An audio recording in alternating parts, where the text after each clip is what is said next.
Dear citizens, after 3 years of confronting the corona dictatorship, I would first like to express my gratitude and respect to all of you who said no, especially if you spoke out against globalism, which is a war against humanity and nature, and even if you only opposed individual measures.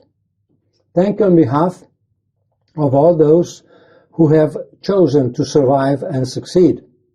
And thank you on behalf of all those who have not yet realized what is really going on. Our opposition to masks, to testing, to vaccination has at least slowed down the implementation of globalist agendas. Many people probably hope that masks, testing, social distancing, PCT certificates, disinfectants, etc. are a thing of the past. From the bottom of my heart, and with all the power of reasoning I possess, I strongly support withdrawal from the World Health Organization. Who? Who is who? What is this institution? It is indeed global because it is one of the key institutions of the war against humanity. It is more a corporation than the key intergovernmental organization because it carries out depopulation measures at the behest of the globalist headquarters, and it is certainly not a health organization, but an anti-health organization because it spreads disease so that the business of the pharmaceuticals and financial giants can flourish. The population can be sterilized, and the privileged medics, lawyers, economists, and other priests of deadly agendas can enrich themselves. I wish you all leave today's meeting determined to fight in an organized way to leave the World Health Organization. I wish a greater understanding will emerge of what is involved if we are to achieve withdrawal from the World Health Organization. Can we count on the current government to heed the voice of the people and implement withdrawal from the World Health Organization? That this will be supported by the current members of Parliament. We need to be aware that the World Health Organization is just one head of a globalist monster that is made up of other institutions and networks. The World Bank, the IMF, the European Union, NATO, the European Central Bank, the Bank for International Settlements, the World Economic Forum, the Council for Inclusive Capitalism, the churches, governmental and non-governmental collaborators and propagandists. The globalists see the United Nations as the place to establish a one-world totalitarian administration. It cannot be a coincidence that after the end of World War II, Rockefeller donated land in New York to build the United Nations Palace, and that the organization was renamed from the League of Nations to the United Nations. Mr. Soros explained at the Institute for New Economic Theory in 2013 that the current socio-economic system is bankrupt and needs to be replaced by a completely new one from ground up. And that is exactly what is happening now. All the color revolutions, wars, pandemics, inflation, refugees, those who caused the bankruptcy are now introducing a new system, a new normality, a great reset, a fictitious sustainability, synthetic instead of natural, by all means. They do not tell us straight out because no one would agree. The lethal ingredients of new social order they envision are named with nice-sounding titles like No Poverty, The War on Poverty, No Hunger, meaning introducing insects and genetically modified organisms into the diet, Health and Wellness, meaning forced vaccinations, Quality Education, meaning training for uncriticalness and obedience, Gender Equality, meaning transsexualism, the abolition of gender, Clean Water and Sanitation, meaning poisoning of water supplies, testing of sewage with fake COVID tests, Cheap and Clean Energy, meaning energy drought, destructive energy technologies, and predatory energy prices. On 7th of June 2021,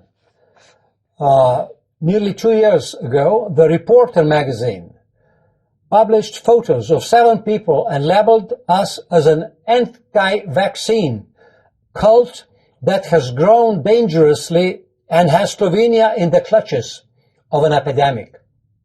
On 13th of June 2021, they went one step further and singled me out, stating that the former president of the Council of State, Blaž Kavčič, is now spreading conspiracy theories.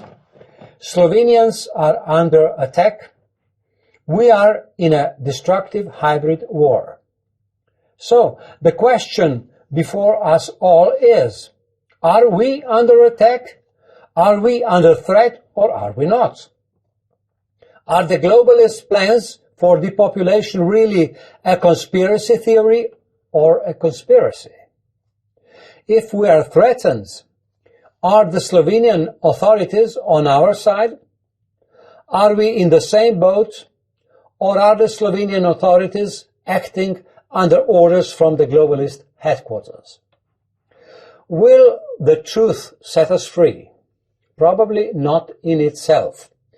We will have to help the truth by organizing in a clear program and by involving uncorrupted science. If the COVID-19 project has done anything positive, it was spreading information and knowledge, exposing deceptions and lies.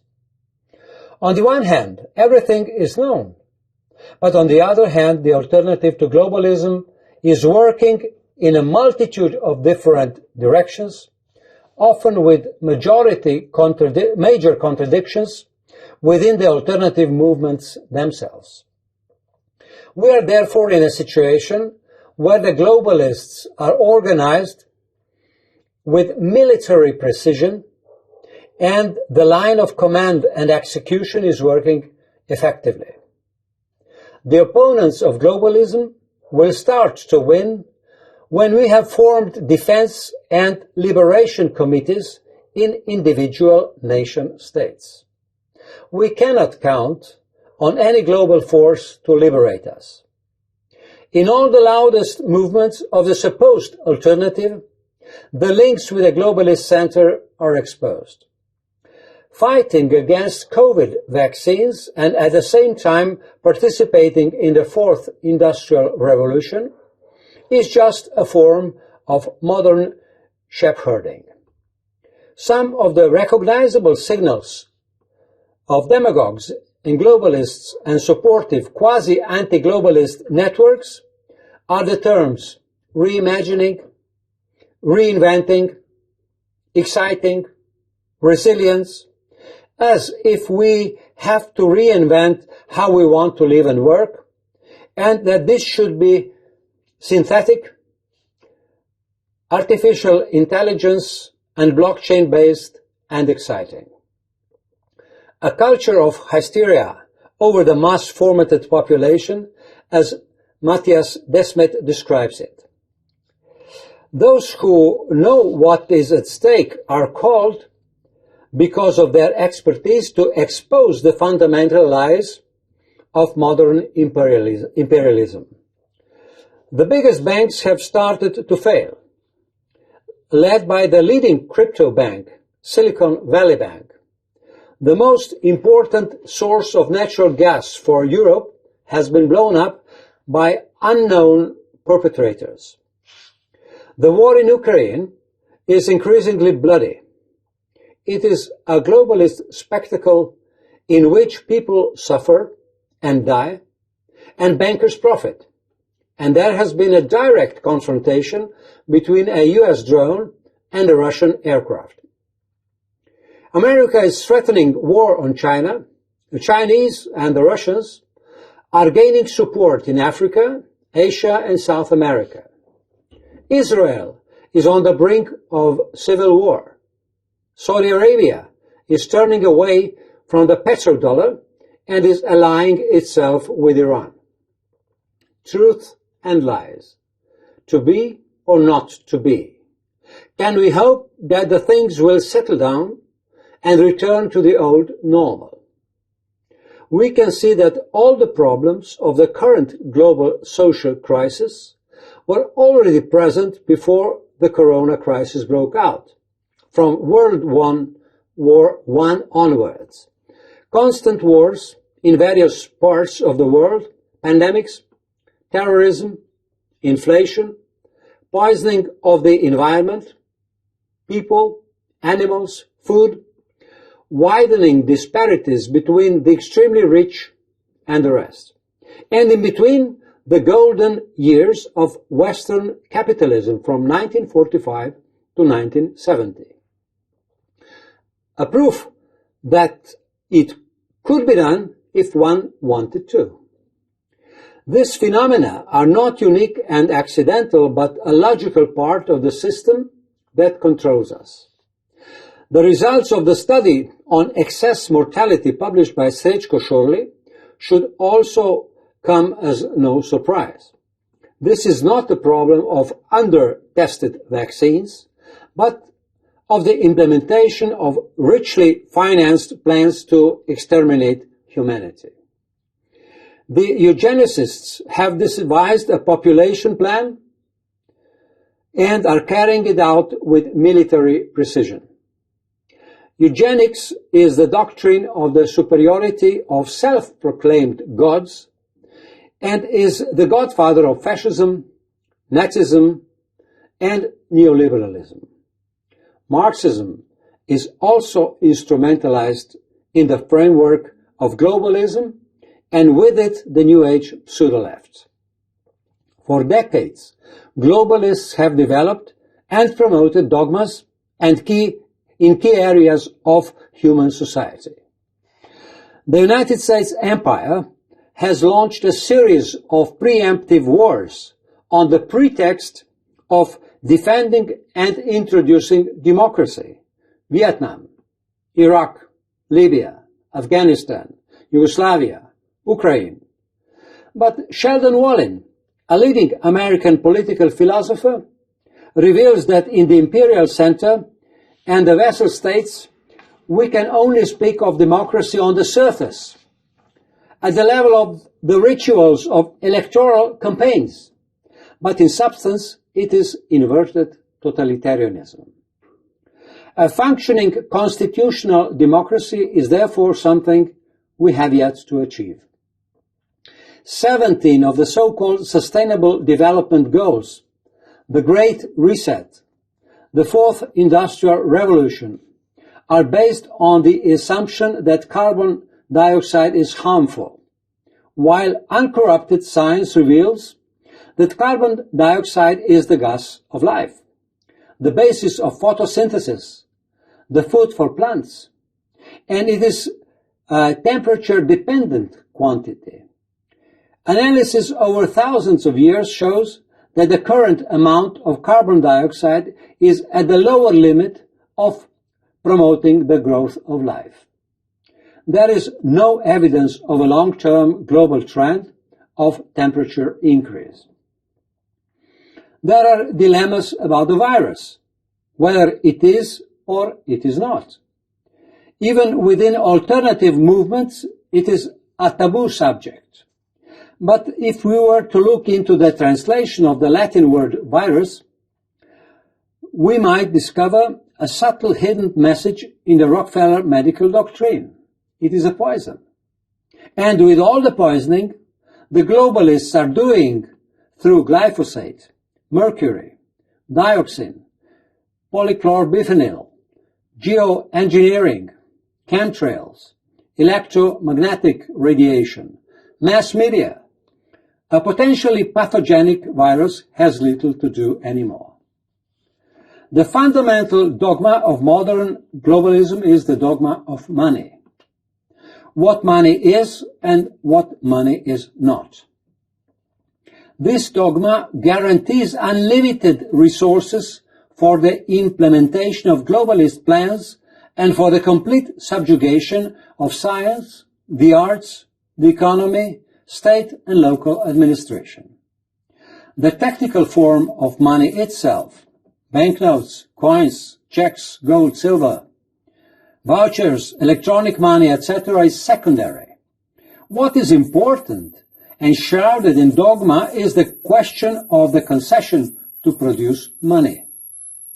Since the privatization of the Federal Reserve in 1913, the control of all economic and political developments by means of monetary leverage has been spreading concentrically throughout the world.